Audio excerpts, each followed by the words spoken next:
Hi అండి, ఎలా ఉన్నారు? నేను మీ Haripriya. Welcome to our channel హరక్క వంటిల్లు.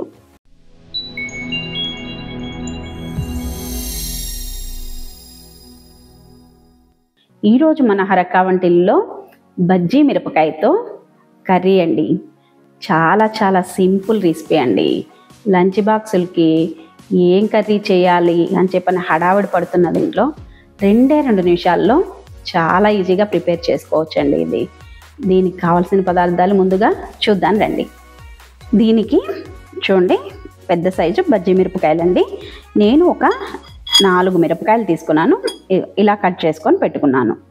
దీనికి వేయించిన శనగపప్పు 2 స్పూన్లు, మినపగుళ్ళు 1 స్పూను, పచ్చి శనగపప్పు 1 స్పూను, చూడండి కరివేపాకు చిన్న చిన్న ముక్కలుగా కట్ చేసుకొని పెట్టుకున్నాము, కొద్దిగా పసుపు, కొద్దిగా కారము, కొద్దిగా ఉప్పు, తిరగమాత గింజలు, ఆవాలు, జీలకర్ర, మినపగుళ్ళు, 2 ఎండుమిరపకాయలు ముక్కలు చేసి పెట్టేసుకున్నానండి.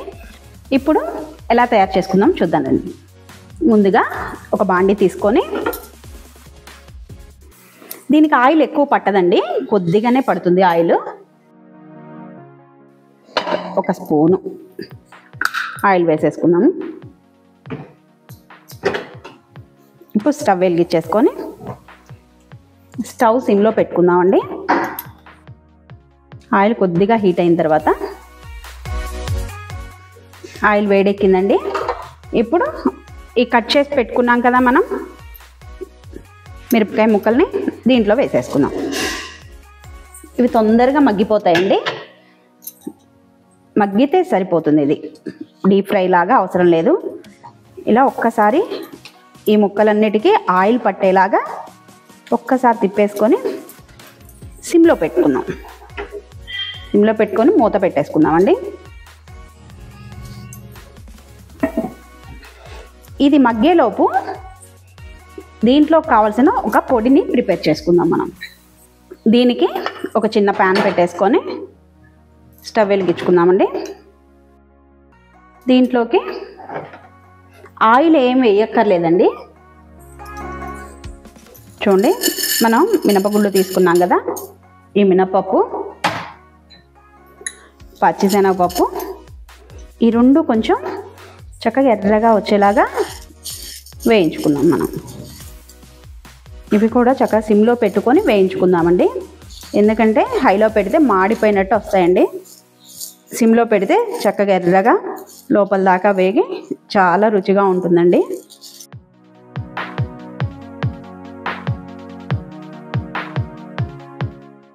ఇది మధ్య మధ్యలో ఒక్కసారి తిప్పుకుంటూ ఉందామండి, ఎందుకంటే అడుగంటకుండా ఉంటుంది.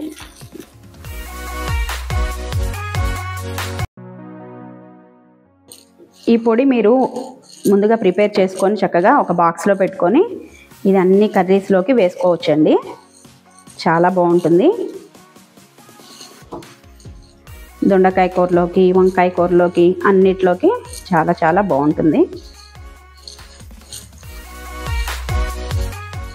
ఇప్పుడు ఇవి వేగినాయండి. ఇప్పుడు స్టవ్ ఆఫ్ చేసుకొని వేయించిన శనగపప్పు తీసుకున్నాం కదా మనం, ఇవి దీంట్లో వేసుకుందాం.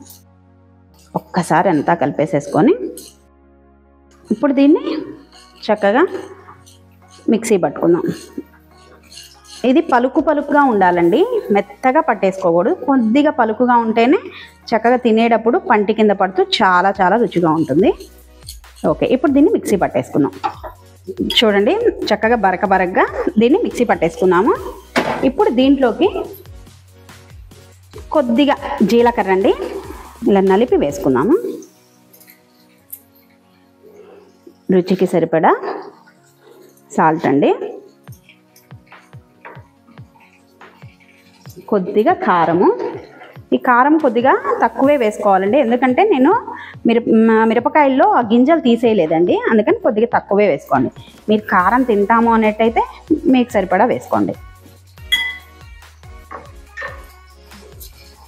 కొద్దిగా పసుపు. ఇప్పుడు దీన్ని అంతా ఒక్కసారి చక్కగా కలిపేసుకోండి, అంతా కలిసేలాగా. అయిపోయిందండి. ఇప్పుడు మిరపకాయలు వేగినాయేమో ఒకసారి చూసుకుందాము.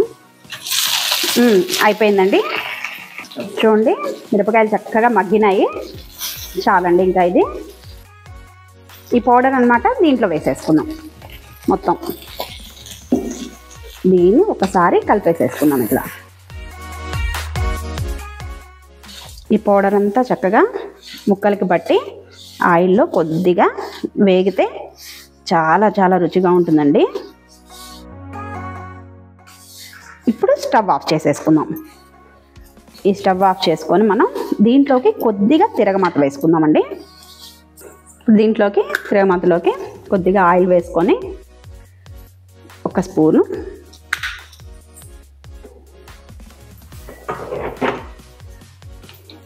ఇప్పుడు స్టవ్ వెలిగించేసుకుందామండి. ఆయిల్ కొద్దిగా వేడెక్కనిద్దాము. మనం ఈ తిరగమాత గింజలు ఉన్నాయి కదండి, అన్నీ ఇవి వేసేసుకుందాం దీంట్లో.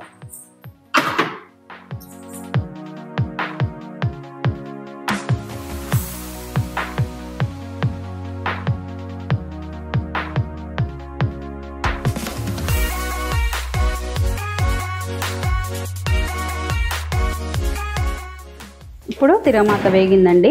దీంట్లో కరివేపాకు వేసుకుందాం. స్టవ్ ఆఫ్ చేసేసుకున్నాము. ఒక్కసారి కలిపేసుకొని ఇదంతా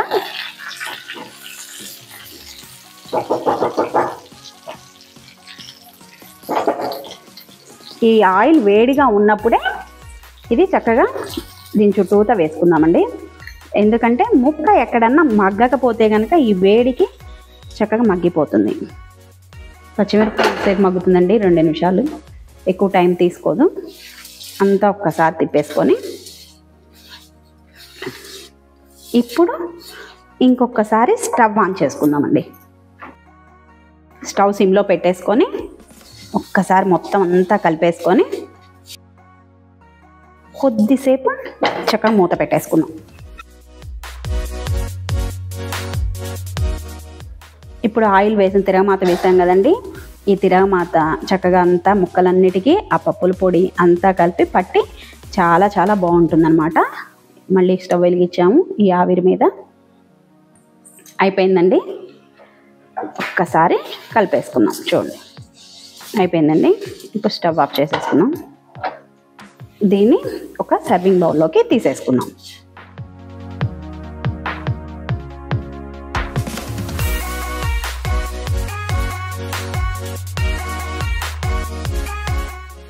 చూడండి ఎంత కలర్ఫుల్గా ఉన్నదో. దీన్ని వేడి వేడి అన్నంలో నెయ్యి వేసుకొని తింటే చాలా చాలా బాగుంటుందండి. మీరు కూడా ఇలాగే ట్రై చేయండి. మా ఛానల్ మీకు నచ్చినట్టయితే ముందుగా సబ్స్క్రైబ్ చేయండి, లైక్ చేయండి, షేర్ చేయండి. Thank you.